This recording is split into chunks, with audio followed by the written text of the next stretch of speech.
Yes guys, welcome to a brand new video. My name is Conan and today we're going to be talking about the 7 habits of all energetic people. You may be wondering, why is this person so energetic? Why does this guy have like unlimited energy? It's not necessarily due to genetics. Sometimes it is, don't get me wrong, but oftentimes it's because they have these habits that oftentimes they're not even fully aware of, that kind of like creates that energy. Because a lot of people think you just kind of create energy out of thin air. It's like you snap your fingers and then boom, I'm an energetic person. It doesn't work like that. You have to make sure that your lifestyle is optimized to actually kind of like favor this, because if not, then you're more than likely gonna be really groggy, really down on yourself, poor mindsets, low energy, low libido, low everything. And that is not a fun life to live, right? And so in today's video, I got 7 habits for you. So let's dive into it. First things first, like I mentioned to you guys, they create energy. Again, it's not something that you grab out of thin air, you create it. So any type of exercise or physical activity that gets your heart rate up, your blood flowing, and releases endorphins is going to raise your energy level. Exercise is a staple of high energetic people. One thing you may notice if you've ever exercised before, prior to exercising, you may kind of feel a bit tired, a bit lazy, whatever, but then after, let's say you do a workout or after you do a run, you may notice that the natural endorphins like really gets you and you actually feel a lot more energetic after doing the exercise, right? And so oftentimes we have to almost like force our body to move in order to like create that energy, as opposed to the other way around where we just kind of like sit around and wait for that energy to kind of come to us. But that unfortunately is not the case. So we have to almost like chase after it in order to get more of it, as opposed to doing nothing and then waiting for it to come to us.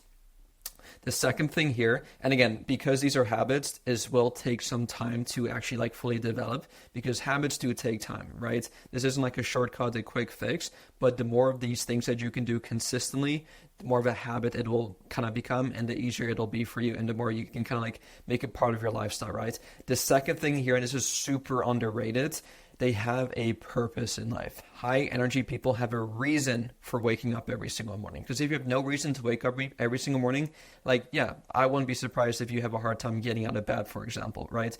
Whereas if you have, like, if you're on a mission, you're an entrepreneur, or you have like a really amazing job that's like really fulfilling to you, or you just love your daily life, or it could be something as simple as like being looking forward to maybe like doing your morning workout first thing in the morning, or being able to drink your morning coffee first thing in the morning, or being able to see your family members, your kids, your friends first thing in the morning. Just something that really like sparks that excitement to like make you want to jump out of bed, I think is so underrated. Because I see a lot of people, especially nowadays, just kind of like go through life with like no real excitement, just kind of going through the day to day. And sure, it is definitely doable to do that. Obviously, you guys are doing it right now, but I think your life will just be so much better if you have something that you actually look forward to, right? Whether it's something you do at work, whether it's seeing, again, your friends, your family members, anything to get you jumping out of bed. And now these people that have super high energy, they don't do work for the sake of doing work. They have a strong purpose as to why they are working, right? And oftentimes what I found is that they do it almost not for themselves, but for other people, right? So if you're on a mission, maybe you want to help more people solve a solution, or help more people do something, whatever that's kind of maybe, and whatever kind of like drives that fire under your belly, try to identify that and then try to almost like optimize your lifestyle to kind of work towards that. It could be like, even right now, if you're working a job that you don't really enjoy doing, but you have this amazing thing that's like an amazing idea, you can maybe work on like a side hustle, for example, right? Anything that gets you excited, make sure you go ahead and do that. They are energized because they have something greater than themselves that they are working towards, right? I think being selfish is awesome, like working towards your own personal goals, but if that can actually affect other people, I mean, now you actually have a responsibility to actually serve those people, right? And so that 100% really should be getting you out of bed, right? Even having a family, right? If you have a family, your family relies on you. It's like that is your mission. That is your purpose, to raise an amazing family, keep them healthy, educate them, all that stuff. Third thing here, they get enough sleep. I'm sure this is a no-brainer, but yeah, in order to get the energy, you can't just have energy 24/7, 365, and just go about with no sleep.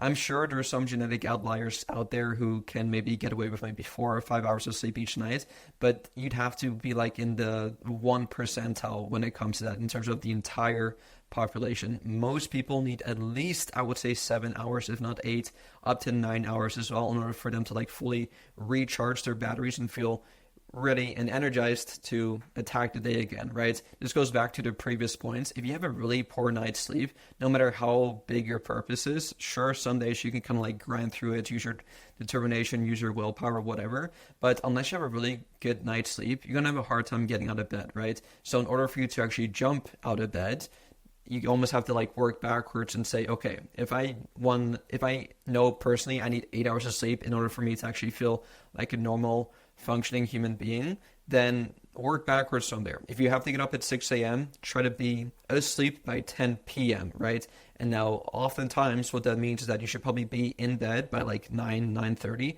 because if you're anything like myself, I do take some time to actually, from being in bed to actually falling asleep, right?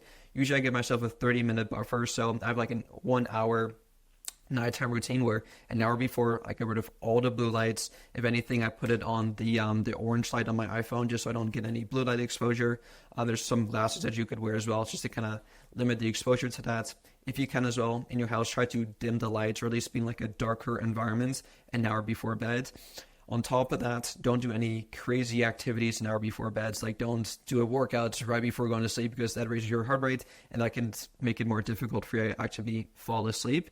Maybe do some relaxing activities like reading a book, for example, doing some journaling, writing your to-do list for tomorrow, prepping in advance, doing some stretching, yoga, and meditating, just to like really wind yourself down. And then 30 minutes before bed, hop into bed, and then now you have a 30-minute buffer from you actually being in bed to now you actually falling asleep. And now hopefully by 10 p.m. you'll be fast asleep and you got an entire 8 hours to hopefully sleep, right?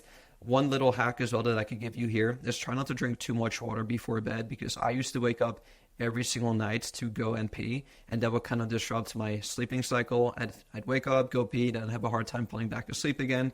So try to limit your water intake as well, at least by a couple hours. I won't have any more water after dinner, for example, which hopefully is a couple hours before bed. So those are a couple of tips that you can hopefully start implementing right away to improve your sleep, and therefore actually improving your energy levels when you're actually awake. Fourth thing here, that don't eat like crap. I'm sure you guys have heard this before, but you are what you eat. And so if you eat burgers, pizzas, fries, milkshakes all the time, do you expect to function like a pro athlete? Or do you more so expect to feel like crap, right? If you eat like crap, you feel like crap. Whereas if you eat whole, natural, single ingredient foods, you're going to feel amazing, right? Think of your fruits, your vegetables, your whole grains, your lean sources of protein, and your healthy fats. I cannot emphasize this point enough. Yes, it is important for you to keep track of your calories, keep track of your macros. But on top of that as well, it's also important to like realize how you kind of fill your calories and macros. A couple of years ago, this whole if it fits your macros thing was a massive thing in the fitness industry. For those of you who don't know kind of what that implies, it basically means that you have a set amount of calories and macros that you should hit, but you can fill that with basically whatever food that you want, right? So people got really creative, including myself. Like, I got into this when I was like 14, 15. I was watching all these YouTubers, watching their full day of eating videos, and they were eating like Pop-Tarts. They were fitting in pizzas, right? They were doing all these crazy things. I did that myself as well. And of course, you can still see phenomenal results because, yeah, if you hit your protein goals, if you stay below kind of like your daily calorie goal, you're in a calorie deficit, you will still get shredded. I mean, you will still physically look good on the outside, but on the inside, you're probably not going to feel as good, right? In terms of the way your gut feels. And then also, if you have a hard time digesting certain foods, like if, for example, you know that dairy kind of messes you up, and despite it being quote unquote healthy, for example, Greek yogurt or low fat milk, and it kind of makes it easier for you to hit your macros. But then if it doesn't really digest well with you and you just like it doesn't sit well with you, that's going to naturally kind of like decrease your energy levels as well, because that could decrease your performance in the gym, your performance at work, your performance just in everyday life. And so make sure that you are wary of certain foods that maybe not respond well to you. And this is really like personal, right? Because some people cannot digest wheat, for example, or they don't like eating it, whereas others don't like eating cheese or dairy or lactose intolerant. So identify kind of like a group of foods that maybe sit well with you and the others that don't sit well with you, and then try to optimize your diet around those certain foods, which typically for most people is just like those single ingredient foods, and try to stay away from like the more of like the processed foods, right? Do a test whenever you eat foods and grab the food, whatever it may be, and ask yourself this question: how many ingredients are in this food that I'm about to eat? The less ingredients, the less processed it'll be, and more than likely the better it'll be for you. Whereas the more ingredients, the more processed it'll be, and the less better it'll be for you, right? And the less better that you will feel after eating it. If you eat an apple, how many ingredients are in an apple? Just one, right? If you eat an apple fritter, donuts, for example, how many ingredients are in that? It's definitely not a good thing if you can't even name all the ingredients found in it. Then you know it's kind of like a big red flag, right? So try to eat those types of foods while also limiting your sugar and alcohol intake. Fuel your body like high performance machines, right? Because ultimately your body is a machine. Make sure to stay hydrated as well. The drink of choice for high energy performance is water. Water and energy are intertwined. Water itself doesn't provide you with energy because obviously 0 calories, but it does help regulate hydration and body temperature while helping the body to derive energy from ingesting nutrients. On top of that, they really prioritize their rest and recovery. Going back to the previous point of sleep, high energy people work hard and they rest even harder, right? Because you can't just be like go, go, go, go, go all the time and expect to just always have energy. Like, no, like we are human beings and we're not actually machines. I know what I said previously, feel your body like a machine, but it's like we still need rest, right? When we kind of go to sleep and have some downtime. And so understand that there's a time for work, but then also there's a time for rest, right? And so the way you prioritize working, you should always also prioritize resting. And they also realize, high performance or high energy people, that rest allows them to recover properly, which enables them to do more the next day. Like really get that like kind of synced in. In order for you to have more energy, you need to make sure that you actually recover properly as well.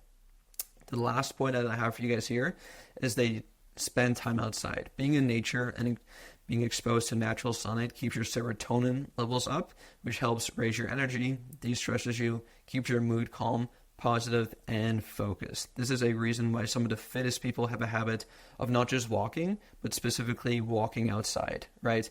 Energy is the currency of life, and the more of it you have, the better your life will get. And now if you want to make an amazing transformation, like all of my clients here, including Ying, who has lost 35 pounds so far using the Barbarian Physique protocol, go ahead and click the link in my bio to schedule a free consultation call with me. We'll go over your goals and we'll kind of see if you're ultimately going to be a good fit to join our program. So with that said, I'm going to let you guys go. If you guys do have any questions regarding any of this, please let me know, comment it down below, and I'll see y'all soon. Peace.